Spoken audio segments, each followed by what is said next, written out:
Thank you very much for allowing me to be here today. I am not necessarily of your world in that I'm neither a urologist nor a patient. At this stage, I think that I'm becoming an ambassadress of sorts of the cause of the need for early detection. I'm just going to tell you my story and where I come from, which will explain why I'm here today.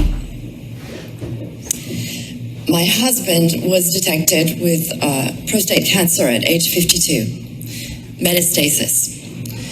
He died 4 years later. In the very beginning, it was such a shock. Obviously, I didn't know what to do other than what most people do, is just try to get my life together. But very early on, I started calling. I started wondering, how could this happen? My husband worked at the international organization of the OECD, a very healthy man. He never got sick. The people who got sick were everybody around him. Me, Grammy, my daughter. My husband sat back and he was like Superman. There were no signs. So when he was diagnosed with metastasis, that's when we asked questions and had to go through the turmoil of what you can imagine that engages, trying to understand what to do. We had no knowledge of these associations, these wonderful patient associations that exist. I think that the main issue here, that this is what I want to communicate to you, is that we actually knew nothing about PSA. My husband had a high-level job.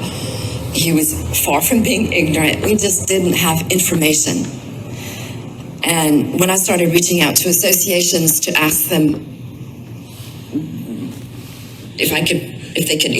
we could speak together, they started saying, well, what happened? Did your husband see a generalist? I said, well, you know how most men, they just think they're immortal. He didn't go very often.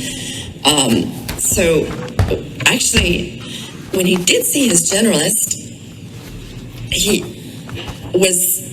himself diagnosed his own situation. His generalist did not understand that my husband had prostate cancer. We lost time. Maybe we lost his life that way. I don't know. All I know is that this doctor, who was as wonderfully kind as he was inefficient and incompetent, did not play a great role in helping my husband. Therefore, I understand at this stage the necessity of having general practitioners who are well informed and can advise their patients to do early detection. So from that stage on, he left this general practitioner, and then we began to consult other doctors who did their very best to help us with the predicament. But as you all know, as professionals here, when you have metastasis, even if you're 52, it's a difficult situation. Now, if my husband, if we could get early protection into the beating cancer plan, get it moving, we would have fewer men dying every year. I'm not telling you anything new. All I know as a widow is that I wish I had known then what I know now, which is too late. It's too late to save my husband. I cannot save my husband. But it is my hope that in communicating, not on the medical level, I'm not a patient and I'm not a doctor, that the absolute agony of going through dying from prostate cancer is monstrous. And if that can be avoided with laws that allow us to, that communicate, that bring the public to more public awareness, then we can prevent some of these situations from happening. That's the only reason I'm here. I hope this has helped to some extent. I hope that the word gets out.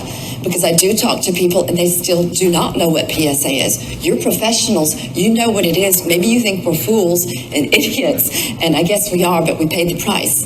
We just need to sensitize, make the public more aware in order to have a situation which will not be sacrificing men's lives. One man dies every hour, at least in France, from prostate cancer.